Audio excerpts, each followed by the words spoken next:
Welcome to Aligned and Abundant, the podcast where authenticity meets practicality, compassion, alignment, and abundance.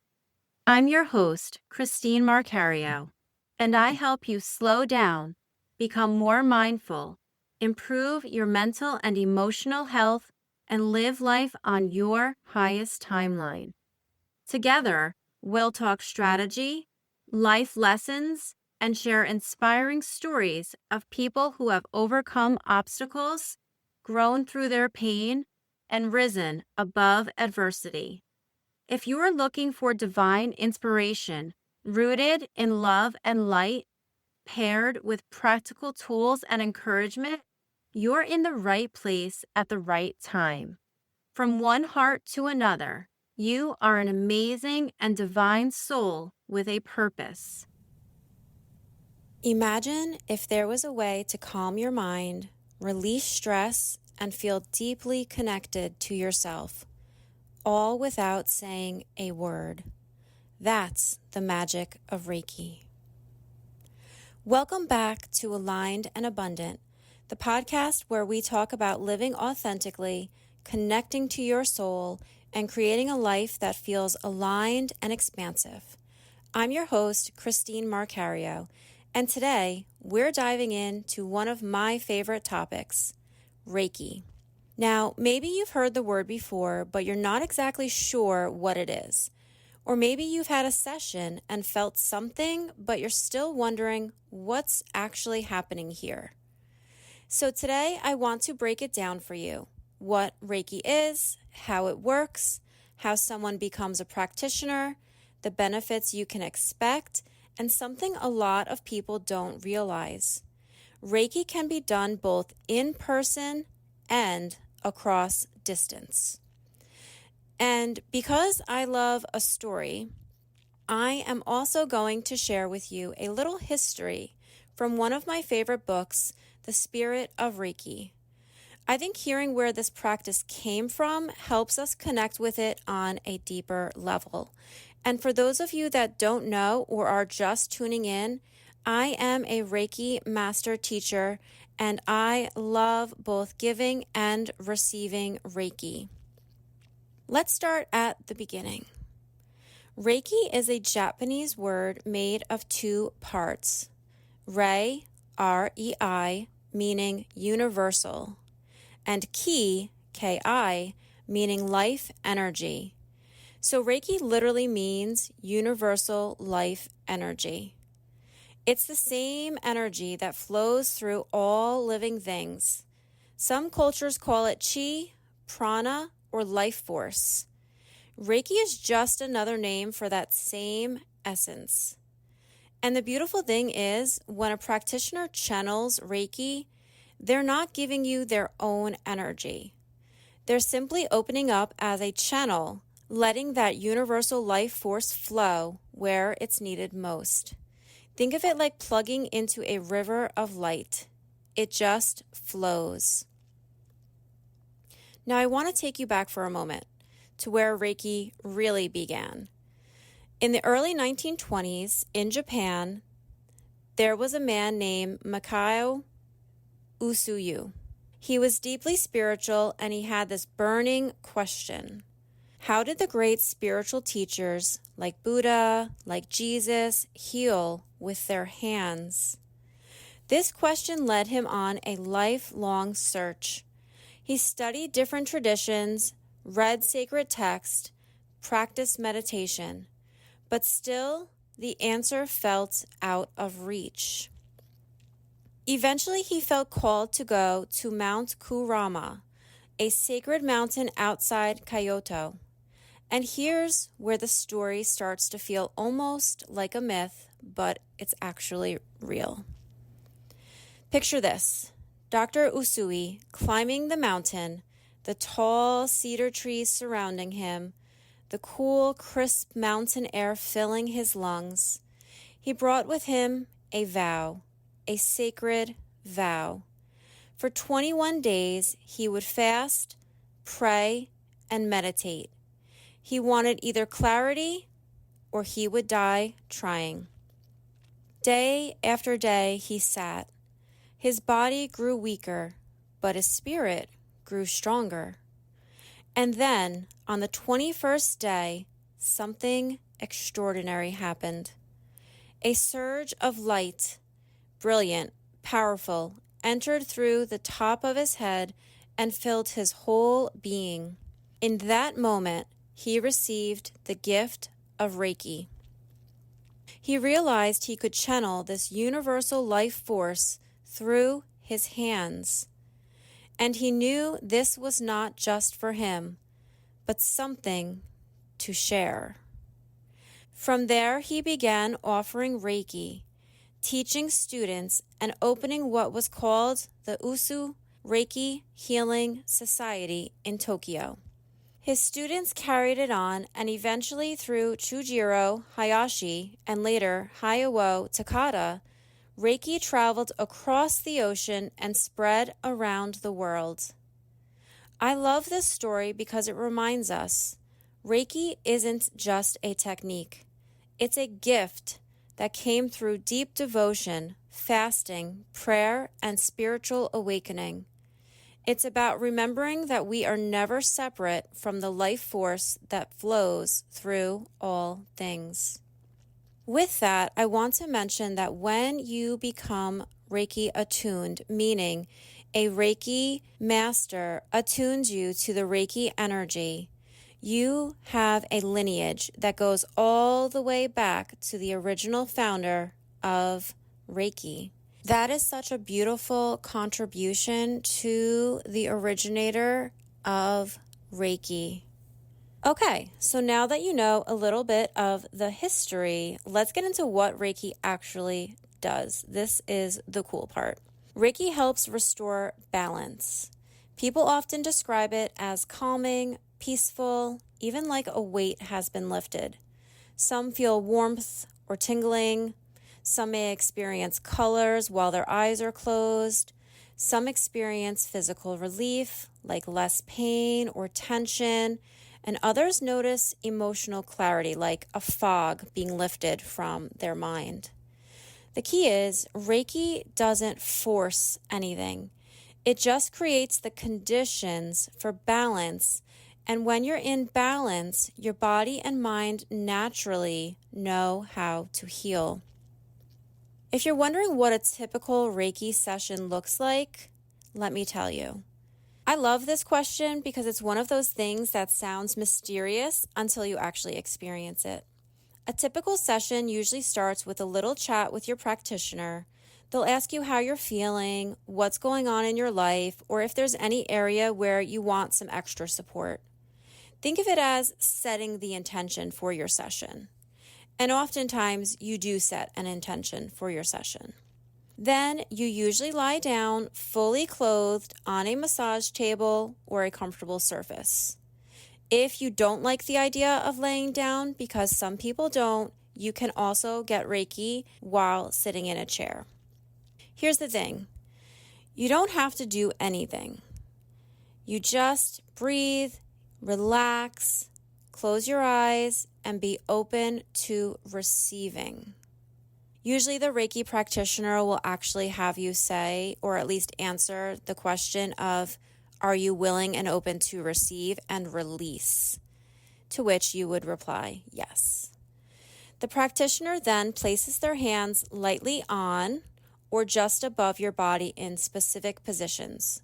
So you can do Reiki with or without touch, whatever you are most comfortable with. The specific body positions include touching your head, your shoulders, your stomach, your feet, wherever energy wants to flow. The practitioner is usually guided intuitively, as well as there are some standard hand placements. Some people feel warmth, tingling, or a gentle pulsing. Some feel heavy emotions release, and some just feel totally calm and sleepy. And honestly, all of it's completely normal. There is no set way that you should feel. So just go and accept whatever comes through for you. Sessions usually last about 45 to 60 minutes, And at the end, the practitioner may check in with you, ask how you feel, or share any impressions that they received. And most people leave feeling lighter, calmer, and more themselves. That's the really cool part. You might go in with a sense of feeling overwhelmed or stressed or needing to relax. And when you get off that table, you just feel lighter, more at ease, more peaceful, and more calm. I am literally talking from experience. I love getting Reiki. Now, here's the really cool part. You can receive Reiki in person or from a distance. And the experience is often very similar. It's like your body and energy field just know how to receive it. I practice distance Reiki on anyone who asks for it, and in a way, it truly is a magical experience. The way in which I do it is I set the intention of whom I'm working on, and if there are any specific ailments or blockages that they are feeling or sensing that they have shared with me when I speak with them, whether it's in person, whether it's through phone, text, or email. And then I set the intention to not only just work on those things, but obviously if anything else comes through intuitively, my Reiki guides, which are gifted to you when you become Reiki attuned, guide you on where to place your hands or where to work more energy. And there are also different tools and techniques that you can use during a Reiki session to help guide you on where to help release the flow of energy. So you might be wondering, how does someone actually become a Reiki practitioner? This is one of my favorite parts. You cannot just read about Reiki in a book and suddenly do it. It's not like that. You have to receive what's called an attunement from a Reiki master. An attunement is kind of like tuning into a new frequency. Imagine you're a radio and suddenly you're able to pick up a station that you couldn't hear before. That's what an attunement does. It opens you to the Reiki energy. There are different levels: Reiki 1, Reiki 2, and Reiki Master, each one deepening the connection and your ability to share Reiki. And once you're attuned, it's with you for life. I want to dive in here and share with you my experience with getting my Reiki 1 attunement.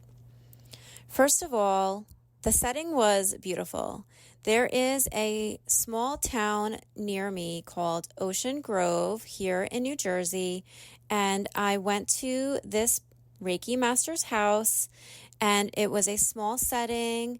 It was probably about 6 of us, and our Reiki master had us learn about the history of Reiki, because that is super important to know what it is, who started it, and the beautiful journey that it has taken from Japan to the United States.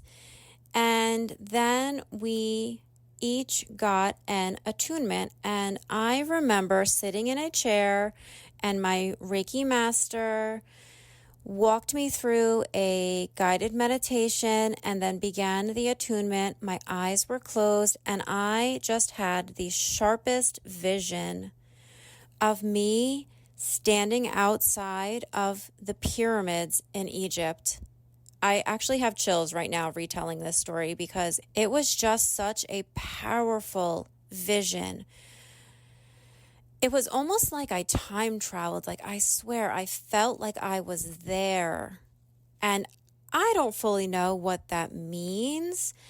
I do believe that I have had a past life in Egypt, and there are so many mystery schools that dive deep into Egypt and how the pyramids were exactly built and how there's a lot more going on in our history than we are told today on the surface level. But if you have cool friends like I do, you know a little bit about that stuff. And I encourage you, if it piques your interest, to dive a little deeper. You can search into like Edgar Cayce and, mystery schools and Atlantis, and you can go down a very deep, interesting rabbit hole. And so there's just a lot of truths to uncover there. So anyway, I had this gorgeous, gorgeous attunement, and I will honestly never forget it. And from then, I began to practice Reiki on myself. So Reiki level 1 encourages you to practice self-Reiki. You go through certain movements, hand placements on your body, after saying a prayer and asking your Reiki guides to come in and support you and allow for the beautiful universal life energy to flow through your hands as if you are a conduit. And you ask to be protected by the Holy Spirit and the divine white light, or whatever prayer you come up with. There is no set prayer. It is your own unique divine prayer. And then you allow the Reiki to flow through your hands. And that is the one really cool thing about being a Reiki practitioner, is that you can give yourself Reiki. There's many times where something might be bothering me physically, and I will perform Reiki on myself and alleviate that pain or that tension. Or if I'm feeling really heavy in my heart, or that I am unable to share my voice in a way that I want to, I can perform Reiki on myself and get that energy, that stuck, static, sticky energy flowing, and release it so that my chakras can work fully and function in a healthy manner in which they are supposed to. Reiki level 2 is where you are given permission to work on other people. And if you were to become attuned to any levels of Reiki, you would learn a lot more in regards to history, practice, hand movements, and symbols. You are also given symbols to use during your practice. If you are wondering what the benefits of Reiki are, other than things that I have already described, here are just a few of the benefits that people have experienced from Reiki.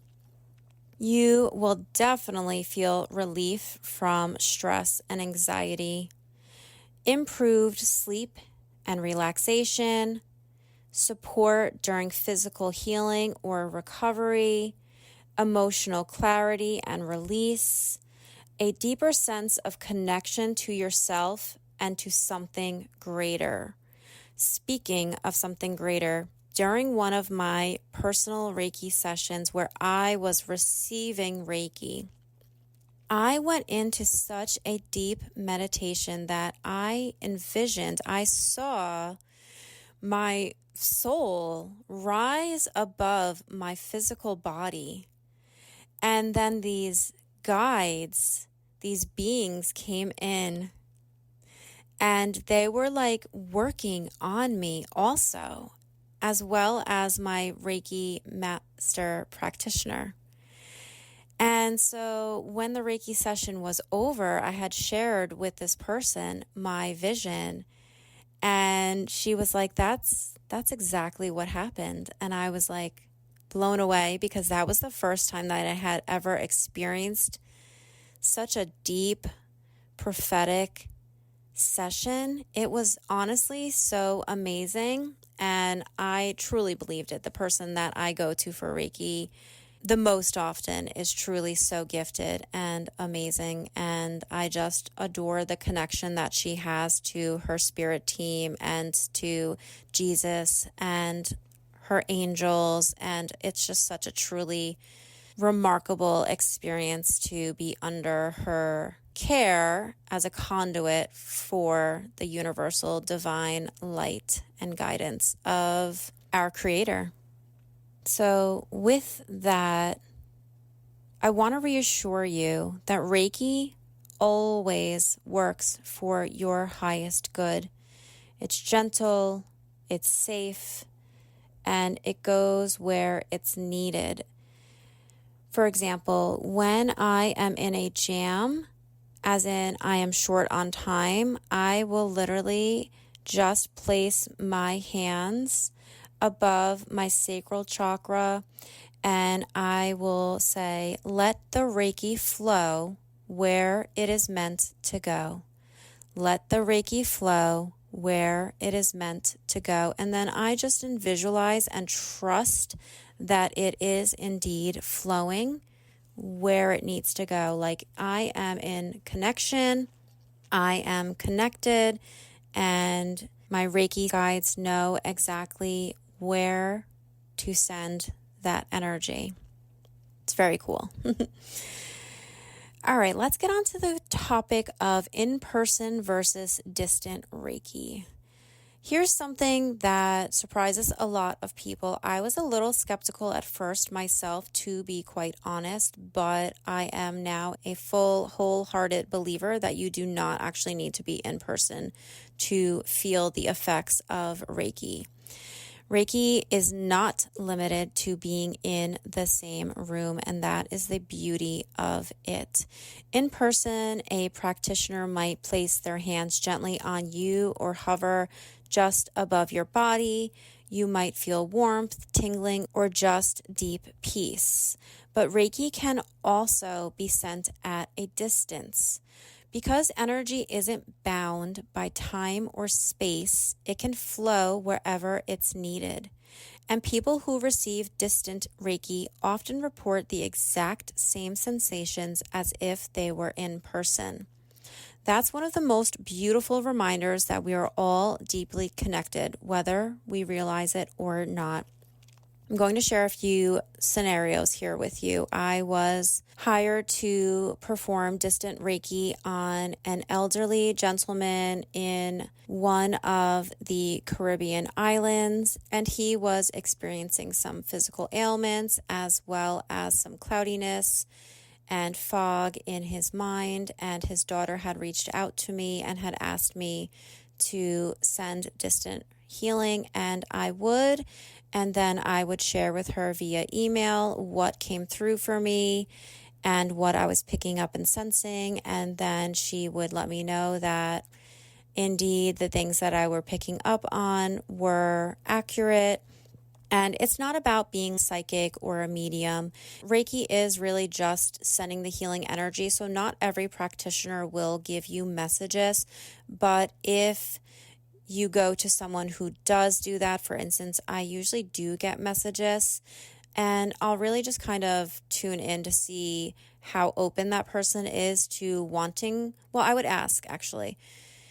It's like a combination of both. So I would ask if the person wanted me to share any messages that have come through for him or her, because sometimes people just want the energy work. They don't want to hear any messages that you may have received from their spirit team or their loved ones that have passed over, but sometimes they do.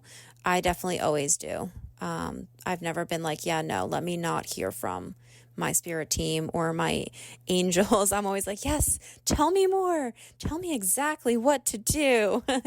So that's the really cool part.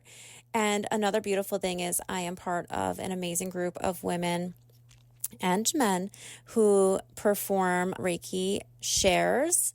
And so if any one of us are down, whether it's physically, mentally, emotionally, we're not feeling our best, or we have a loved one that needs Reiki energy healing, we reach out and let the group know, and then we all, in our own time, send Reiki healing to that person. And 9 out of 10 times the situation is cleared, meaning that the power of numbers, in my opinion, really does work. And we have oftentimes turned situations around or have made them better than they were just through our intention and our distant Reiki. It's really, really powerful. It's really amazing, honestly. In closing, whether you're brand new to energy work or already walking a spiritual path, Reiki is such a beautiful place to begin. It's gentle, it's powerful, and it invites you back into alignment with yourself. If you've never tried Reiki before, I encourage you, book a session, whether it's in person or at a distance, and just notice how you feel before and after. Let your body and your spirit be the judge. And if you feel called to share Reiki with others like I did, maybe learning Reiki is part of your journey too. Be open to it. If you want to book a session with me, I do offer in-person sessions in Toms River, New Jersey, or I do distant Reiki healing sessions. You can go to my link tree in the show notes or send me a DM, a text, or an email and let me know, and I will gladly offer you a Reiki session. Thank you so much for listening today. If this episode sparked curiosity, share it with someone who might be interested in Reiki, or if that person is you, I encourage you to reach out to me. Please be sure to like, share, and follow my show for more insights as we continue to grow, learn, and love together. Until next time, may you stay aligned, abundant, and open to the flow of energy all around you.